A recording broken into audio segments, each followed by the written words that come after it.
Pour les gens qui sont dans la salle pendant que le Facebook Live est en train de redéfiler et qu'on donne la chance aux gens de se brancher, s'il vous plaît, écrivez-moi un message dans le groupe chat. Comment trouvez-vous l'AGA ce matin? Comment vous avez trouvé les activités de la dernière semaine, ceux et celles qui ont participé au Rêve 2020 pendant la semaine? Puis, comme je dis, on débute dans 2 minutes. Le Facebook Live vient d'être lancé. On est juste en train de donner la chance aux gens de se brancher pour pouvoir manquer aucune partie de cette Assemblée générale annuelle ce matin. Donc, j'attends vos commentaires.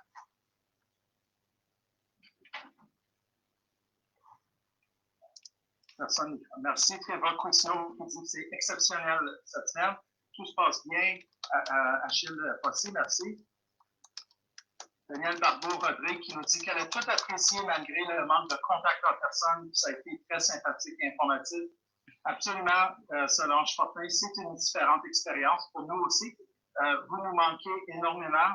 On a bien hâte de pouvoir vous revoir en personne, vous donner des caresses, mais pour le moment, on reste toujours en distanciation sociale. Sylvia Bernard qui dit qu'elle apprécie que les webinaires soient disponibles pour visionnement par la suite. En effet, c'est ça. Si vous avez manqué un des webinaires de cette semaine, vous pouvez toujours les voir en reprise sur le site web de monassemblée.ca sous la rubrique du coin des participants et les ateliers, les webinaires vont être là pour le reste, pour plusieurs mois.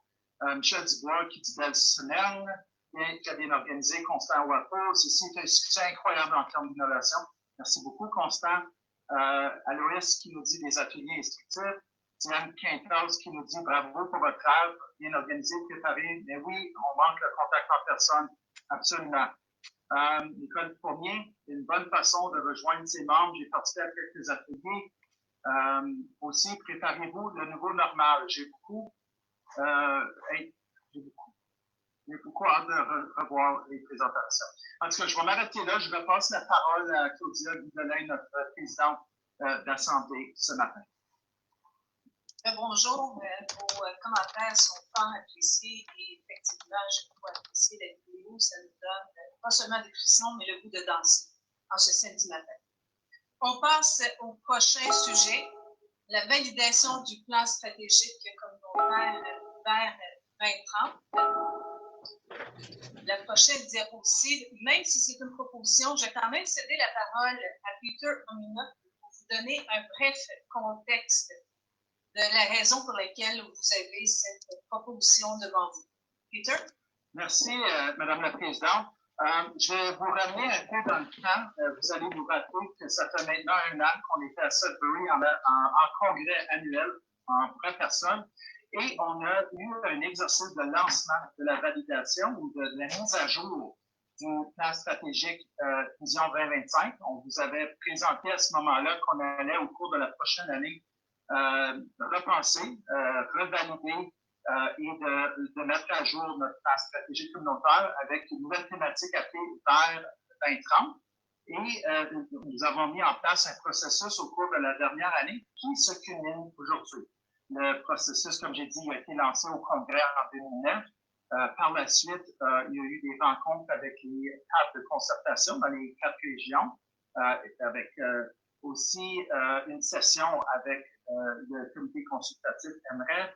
Il y a eu un sondage en ligne auquel 1000 personnes ont participé, des rencontres avec le conseil d'administration, l'équipe de l'ARPO, justement pour aller chercher autant d'informations, autant d'input que possible pour ce document qui est vraiment tellement important pour notre communauté. Par la suite, une fois que le document avait été repensé, l'équipe de TGF, qui a fait un merveilleux travail dans la dernière année, a fait ses analyses. Ils sont revenus au mois de septembre avec une nouvelle version, une version du document du PSC vers 2030. Et par la suite, nous avons tenu 3 sessions de validation en ligne et il y a eu plusieurs participants à ces sessions-là qui nous ont donné les derniers changements, les dernières suggestions pour que le document soit aussi clair que possible. Hier, lors du rassemblement annuel virtuel, il y a également eu une session d'engagement et de dernières questions qui a été très passionnée comme discussion, mais nous arrivons aujourd'hui à vouloir avoir un vote officiel pour la validation du nouveau plan stratégique communautaire vers 2030, qui serait officiellement en vigueur au 1er avril 2021. Merci, Peter. Donc, si on peut afficher la proposition. La prochaine diapositive. Je vais vous le lire, que l'Assemblée générale adopte le plan stratégique communautaire de la francophonie de l'Ontario vers 2030. Quelqu'un pour la proposer? J'ai Tania Camillo et Anne Vineroy qui appuient. Discussion.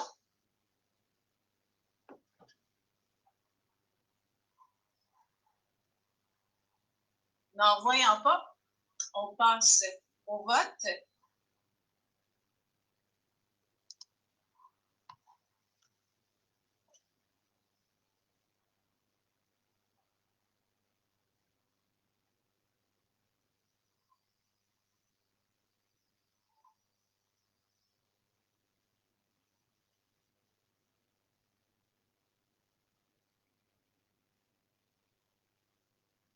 Est-ce qu'on peut afficher les résultats? Donc, la proposition est adoptée.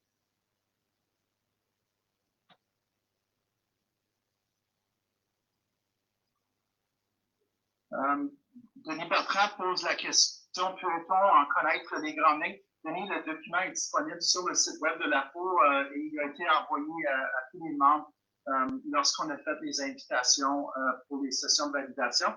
Donc, on fera pas ça en AGA, mais si jamais il y a des gens qui veulent, on pourra certainement tenir des sessions d'information et c'est quelque chose qui est vraiment planifié au cours des prochains mois. Parfait. Merci, Peter. La prochaine diapositive, pardon. Vous avez devant vous un vœu et je pense qu'elle vient chercher un peu certains des propos qui sont dans le clavardage. Le vœu se lit que l'Assemblée générale incite l'ensemble des organismes et partenaires de la francophonie ontarienne à contribuer à la mise en œuvre collective du PSC. J'ai besoin de quelqu'un pour le proposer.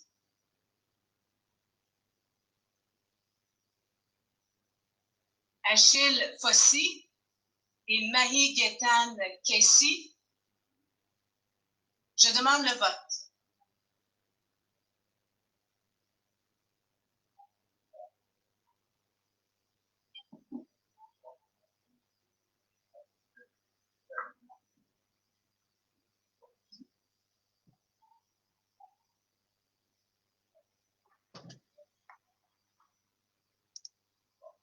Est-ce qu'on peut afficher les résultats? Voilà.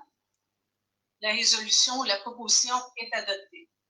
Je vais lire un des commentaires dans le clavardage de Constant Wapo. L'AFO a-t-elle un plan pour consolider les liens puis prévenir et gérer efficacement les conflits entre personnalités et organismes francophones? La mise en place d'un tel plan de prévention et de médiation, il n'existe pas encore, permettrait de limiter les risques d'autodestruction des francophones vis-à-vis de leur communauté et de la majorité anglophone. Ceci est d'autant plus important que ces conflits se retrouvent souvent dans les médias et pourraient ternir l'image de la francophonie ontarienne. Peter. Merci, Constant, pour ton commentaire. On en prend certainement note et on va, avec l'équipe de l'Assemblée, voir de quelle façon on peut justement mettre en place une structure pour pouvoir assurer le maximum de succès pour la mise en œuvre de notre plan stratégique. En effet, au cours des derniers mois, il y a eu des discussions aux diverses tables de concertation sur leur rôle. La firme TGF nous a également fait des recommandations de contenu, d'éléments qui doivent être écrits dans les discussions aux tables de concertation aussi. Il y a aussi des suggestions de changer un peu la structure des tables, de peut-être avoir plus de régions, de diviser certaines régions. C'est des choses qu'on va être en train de regarder. Mais on en prend note et on rajoute ça aux éléments que nous, on va explorer puis qu'on va analyser au cours des prochains mois. Merci, excellente suggestion. Merci, Peter. Donc, je passe au prochain point, donc la prochaine diapositive. Ce sont les consignes pour les élections. Donc, j'invite à ce moment-ci M. Alain Dupuis à prendre la parole. Bonjour, Alain. Bonjour, vous m'entendez bien? Oui, on vous entend très bien. Excellent. Alors, c'est un plaisir pour moi d'assumer le rôle de présidence d'élection ce matin. C'est un grand rôle cette année, compte tenu du fait que l'ensemble des postes seront élus par acclamation, donc ça va aller vite.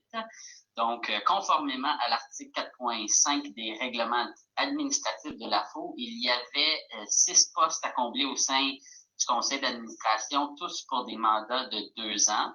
Donc, il y avait le poste de présidence, il y avait 4 postes d'administrateurs régionaux, donc pour l'Est, le Nord-Est, le Nord-Ouest et le Centre. Il y avait un poste ministère pour le secteur jeunesse. Donc, les personnes intéressées à se présenter à l'un de ces 6 postes avaient jusqu'au vendredi 9 octobre à 16 h pour déposer leur candidature. L'AFO a donc reçu un total de 6 candidatures cette année, soit une candidature par poste en élection. Donc, toutes les candidatures ont été validées et étaient conformes aux modalités des règlements administratifs de l'AFO. Donc, en conformité avec l'article 4.2 et 4.9.2 des règlements administratifs, puisque l'AFO a reçu une seule candidature par poste, il n'a pas été nécessaire de procéder à un vote en ligne pour confirmer les nouveaux membres du CA. Je déclare donc élues les personnes suivantes pour un mandat de 2 ans. À la présidence, Carole Jolin. Pour la région de l'Est, Jason Dupuis. Pour la région du Nord-Est, Alexis Breton. Pour la région du Nord-Ouest, Claudette Gleason. Pour la région du Centre, Dominique Jensens. Et pour le groupe Jeunesse, Michel Nadeau. Donc, permettez-moi de féliciter toutes ces personnes et merci d'accepter de travailler pour notre organisme porte-parole et pour l'Ontario français tout entière. Je passe donc la parole à notre présidence d'Assemblée pour entériner l'élection des 6 nouveaux membres du CA. Merci, Alain. Donc, effectivement, vous avez une proposition devant vous. Que les nominations suivantes soient entérinées telles que présentées. Carole Jolin, Dominique Jensen, Jason Dupuis, Alexis Breton, Claudette Gleason, Michel Nadeau, et j'ai Ghislain Caron qui propose et Fatima Eden Osman qui appuie. Je demande le vote.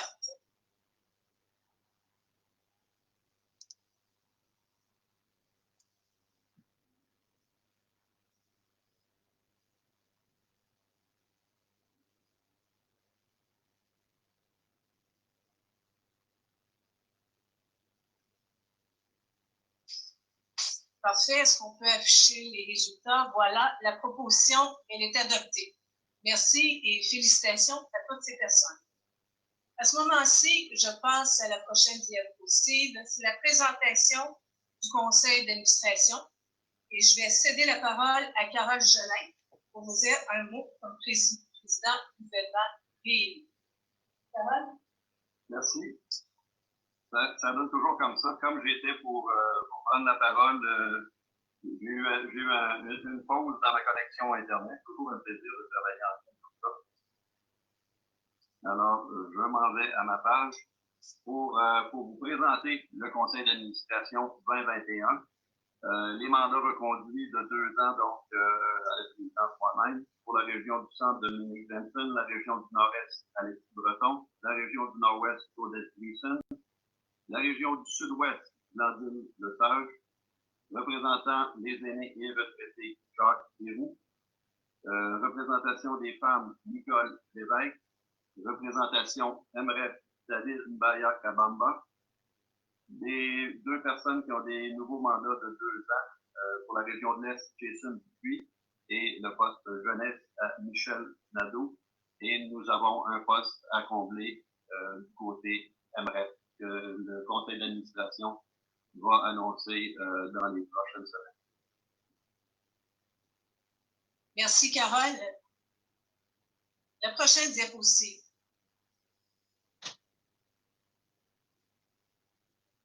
Et la prochaine? C'est moi. Excusez-moi, est-ce qu'on peut revenir? Désolée, je vais aller dans un élan. Donc, Carole Gelin, votre discours nouvellement réélu. Merci, Madame la Présidente. Alors, bonjour à toutes et à tous, chers amis de la francophonie.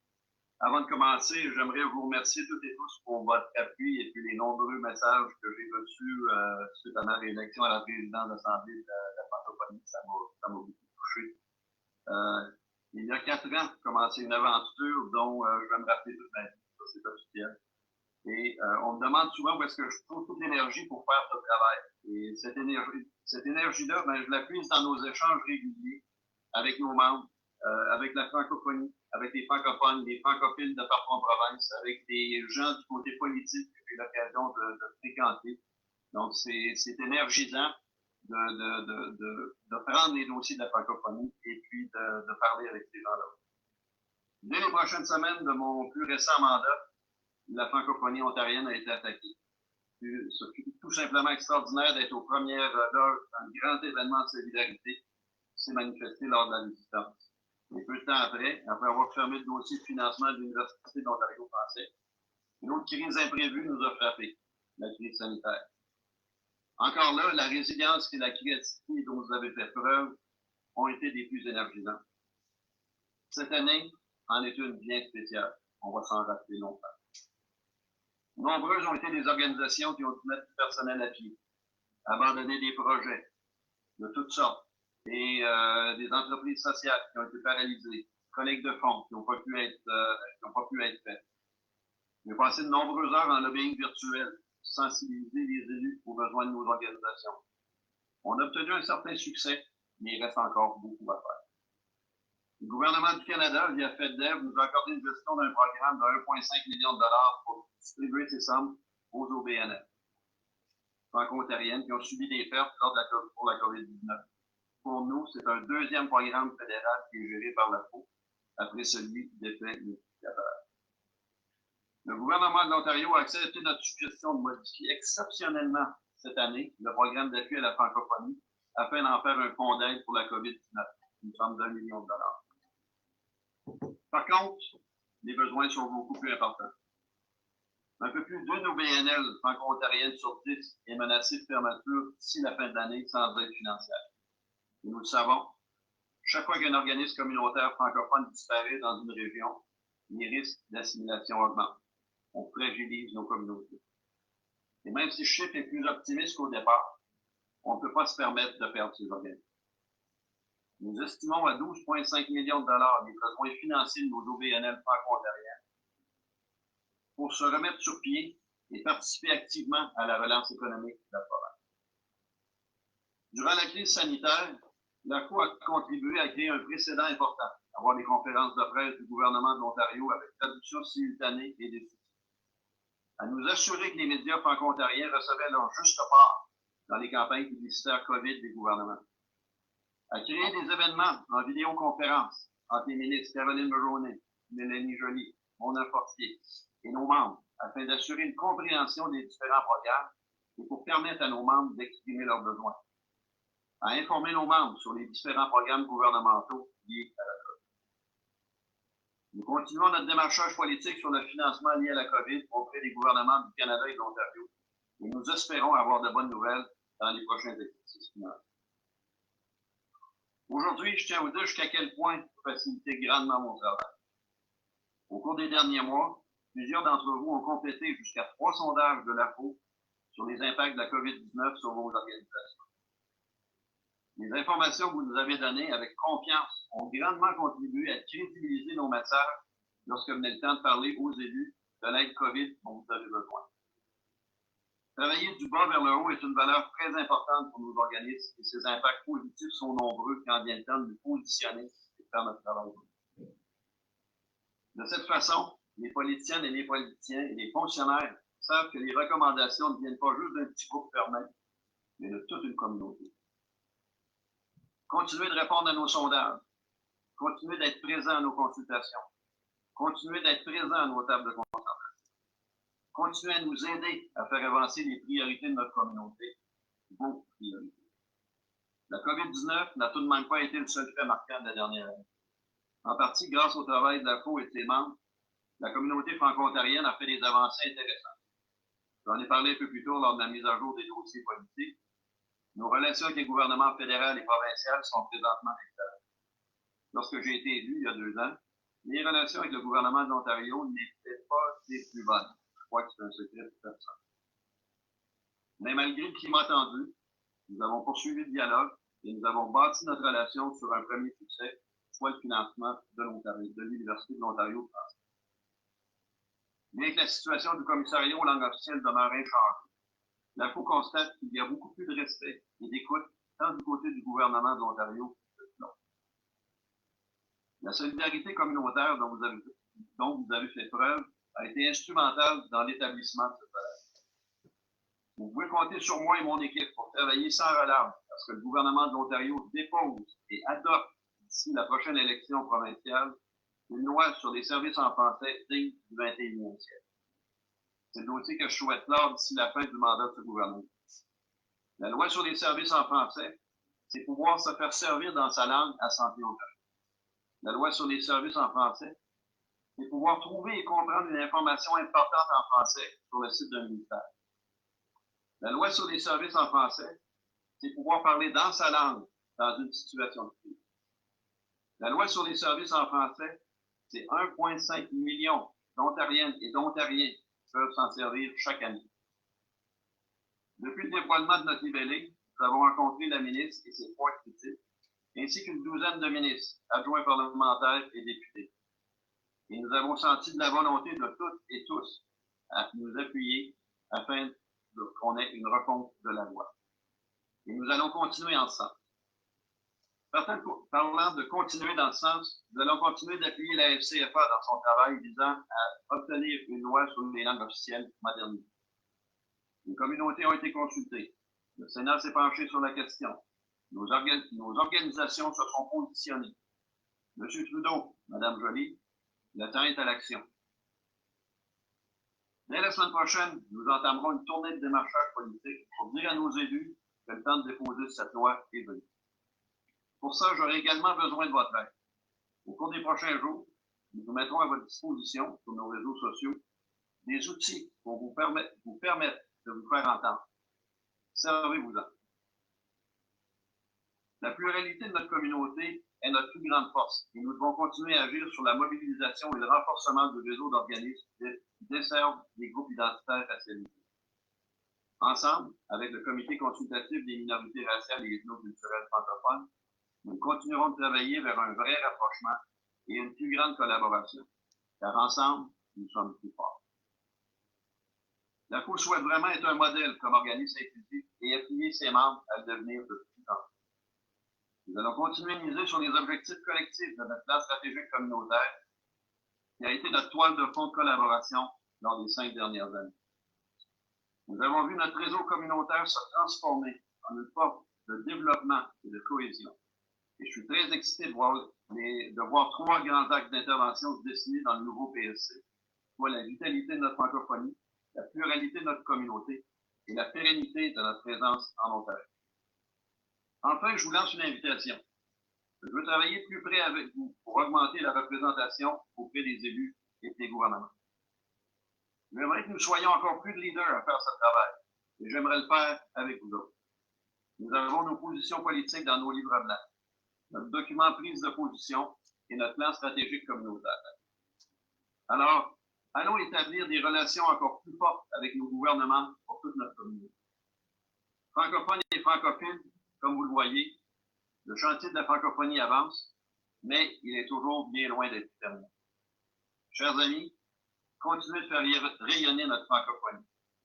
Chers amis, continuez d'effectuer votre travail avec passion et résilience. Chers amis, continuez d'agir pour l'avenir. Nous sommes, nous serons. Merci.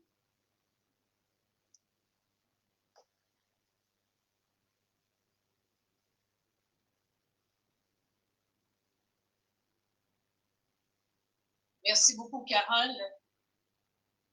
Donc, la prochaine diapositive. L'AFO n'a reçu aucune proposition selon les paramètres des règlements administratifs. Donc, je me permets de procéder au prochain item à l'ordre du jour. Donc, la prochaine diapositive, ce sont les remerciements et encore une fois, je te laisse la parole, Carole, pour les mots de la fin, remerciements et congrès 2021.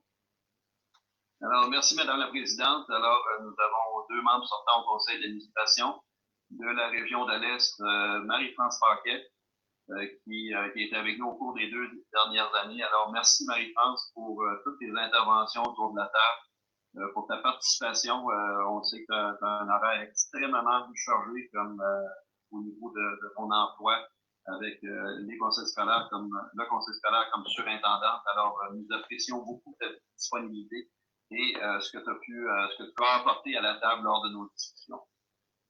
Également, qui nous quitte, mais pas pour aller bien loin, Camille Sigouin, qui avait le portfolio de la jeunesse. Alors, merci Camille pour les 2 années que tu as passées avec nous autour de la table et justement que tu as toujours été là pour apporter le point de vue des jeunes. Et puis, donc, j'étais déçu de devoir partir, mais également, si vous avez vu un petit peu les communications au sein de l'Assemblée de la francophonie, mais Camille, maintenant, fait partie du personnel de l'Assemblée de la francophonie. Donc, content de t'avoir à bord avec. Merci.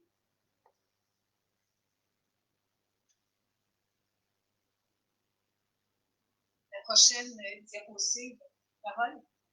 Alors, ça me fait plaisir de vous inviter à la 16e Assemblée générale annuelle des congrès de l'Assemblée de la francophonie qui va se dérouler en 2021 et nous espérons qu'il va être en présentiel. Et il va se dérouler à Toronto et dont le thème sera Vitalité franco-ontarienne et ça va être tout à fait approprié après les défis que nous rencontrons et de quelle façon justement nos organisations ont pu se démarquer pour faire face à l'adversité. Alors, c'est un rendez-vous et ça va nous faire extrêmement plaisir de vous voir, j'espère, en personne. Merci. Merci, Carole. La prochaine diapositive est le dernier sujet à l'ordre du jour. C'est la clôture de la 15e Assemblée générale annuelle. Que la séance soit levée à 10h52. Proposée par Mélinda Chartrand et Nicole Fournier-Appuis. Je demande le vote.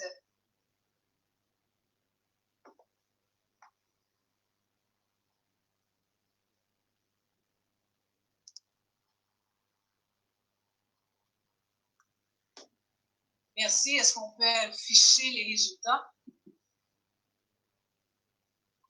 La proposition est adoptée à l'unanimité en ce samedi matin. Donc, je vous dis merci de votre participation en ce samedi matin et bravo à toute l'équipe de l'AFO. Profitez de ce qui vous reste de votre samedi et demain. Alors, je tiens à remercier Claudia pour nous avoir guidés à travers nos démarches ce matin. Alors, merci pour ton expertise et ton doigté. Et j'espère que